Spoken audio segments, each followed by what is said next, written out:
Hello, my name is Natasha, and this is an introduction to stress awareness in honor of the Decatur Public Library's Mindfulness Workshop Series for Stress Awareness Month. Here's an overview of what we'll be discussing today, where I'll talk about the purpose of these workshops. In particular, today's presentation will be an introduction to the topic of stress. After the presentation will be a discussion on prior experiences with stress management. Before we begin, I'd like to offer a few notes, such as I am not a licensed therapist or physician. This presentation was compiled from research from different medical or informational sources. The following workshops, however, will have trained professionals in stress management leading those sessions.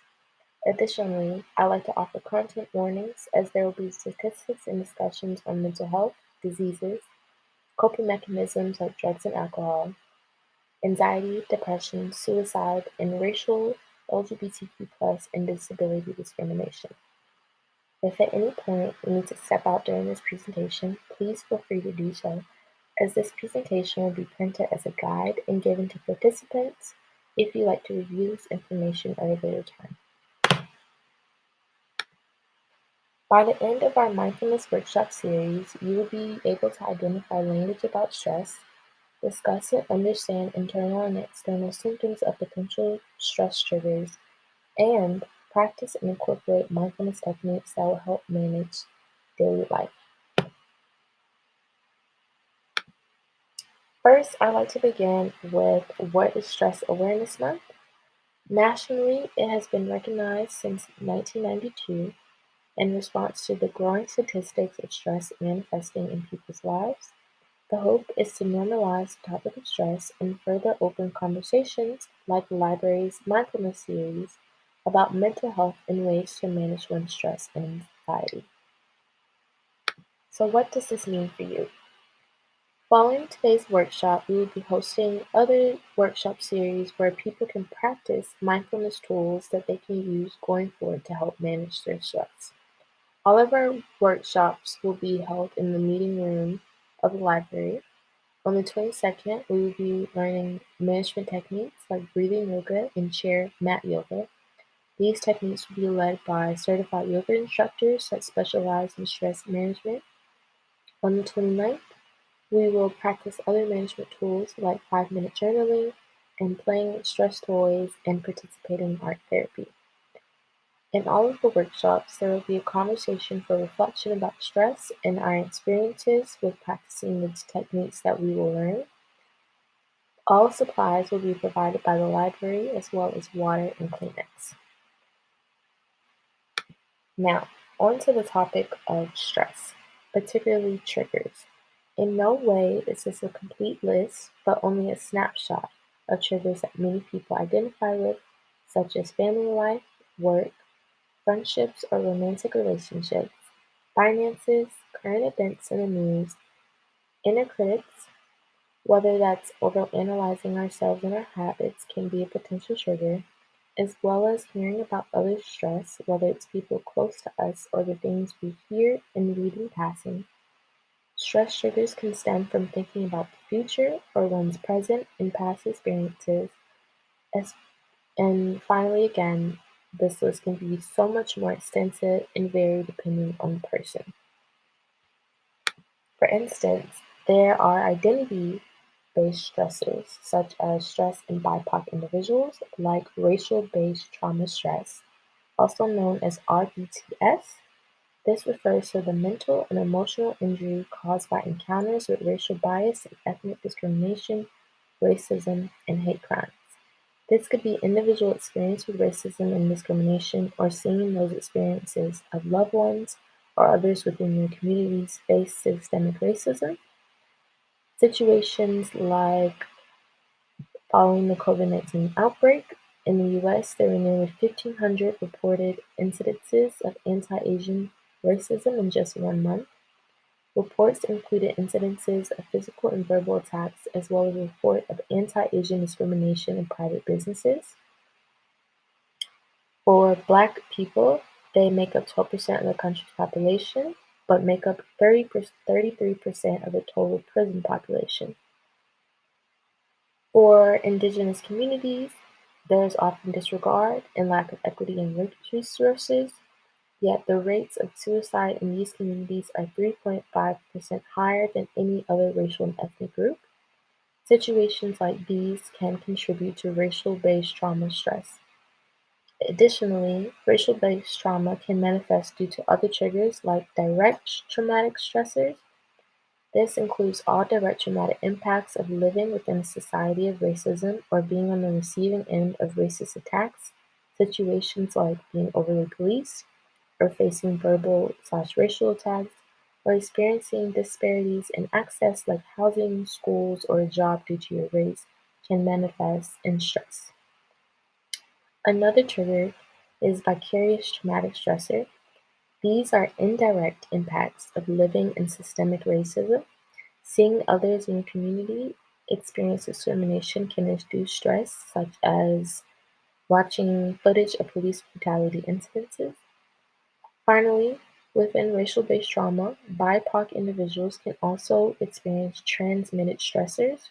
This is generational, as the trauma of a racial/ethnic community can pass down traumatic experiences to their descendants.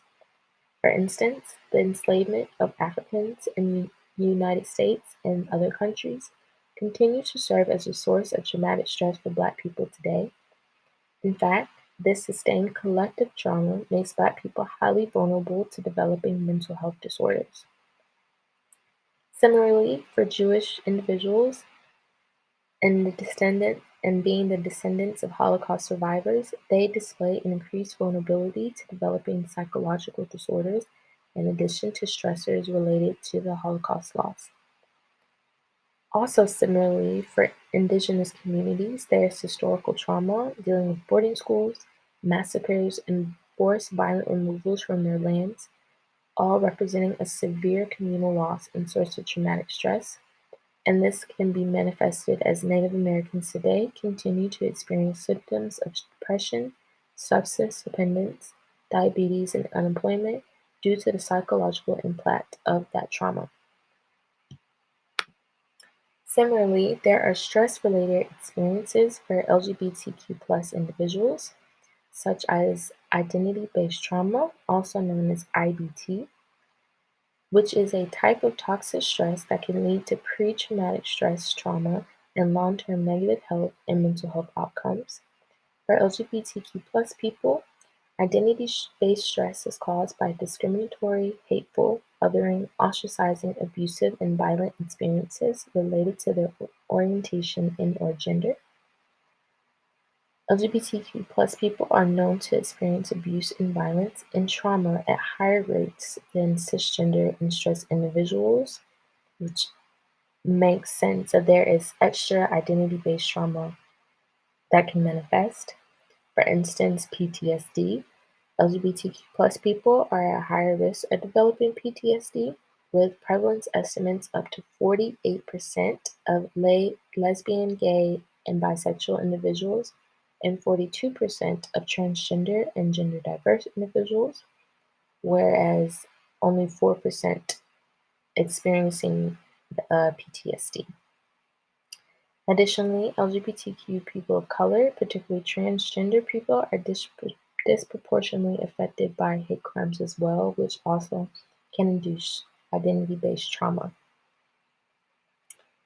Within IBT, it can manifest due to minority stressors, which is socially produced stressors due to one's identity, and this can be seen within distal/external experiences.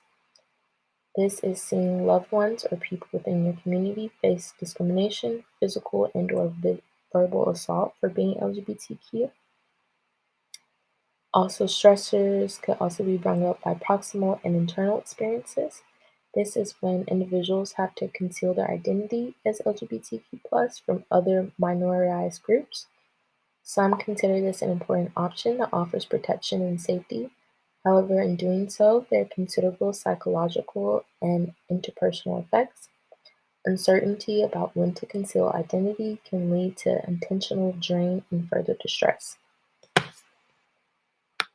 Finally, there are stress-related experiences for individuals with disabilities. This is known as disability-related stress, aka DRS. This impacts a significant number of people, as in the United States, 1 in 4 adults, 61 million people have a disability, and adults with disabilities report frequent mental distress almost 5 times as often as adults without disabilities. Disability-related stress can manifest due to discrimination, increased use of health services and medication, chronic illness, and limitations to daily life. Now that we've looked at the different stress triggers as well as identity stressors for BIPOC, LGBTQ+, and people with disabilities, how can we identify symptoms and reactions and detect those signs of stress manifesting? Well, if we find ourselves in a state of disbelief, shock and numbness, feeling sad, frustrated, and helpless, or feeling anxious, uncertain, or nervous, these are some physical stress reactions. Additionally, if we're having difficulty concentrating and making decisions, or experiencing headaches, back pains, and stomach problems, and having trouble sleeping, or even feeling tired, overwhelmed, or burned out, as well as engaging in excessive smoking and the use of alcohol or drugs. Now that we have a basic understanding of what stress triggers could be, identity-based stressors, and how reactions can manifest, what can happen with unmanaged stress? When an individual experiences stress, certain hormones are released such as catecholamines, which are hormones made by adrenaline glands, and cortisol, the primary stress hormone. Additionally, unmanaged stress can lead to deterioration of mental health and increased thoughts of self-harm or suicide.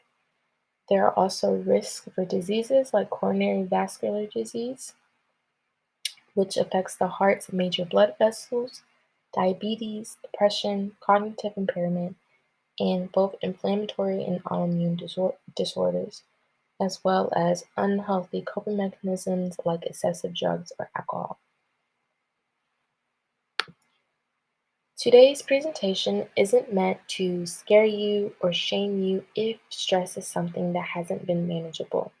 Life can be challenging, and our hope is with these mindfulness workshops is to bring awareness about stress and provide potential language about identifying one's stressors and how they may find those reactions and symptoms to stress.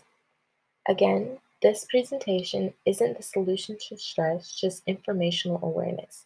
If you need help, there are many resources to aid in stress management and mental health, like individual therapy, options like BetterHelp and Inclusive Therapists, which is a Georgia service, are affordable options for therapy for in-person or virtual options.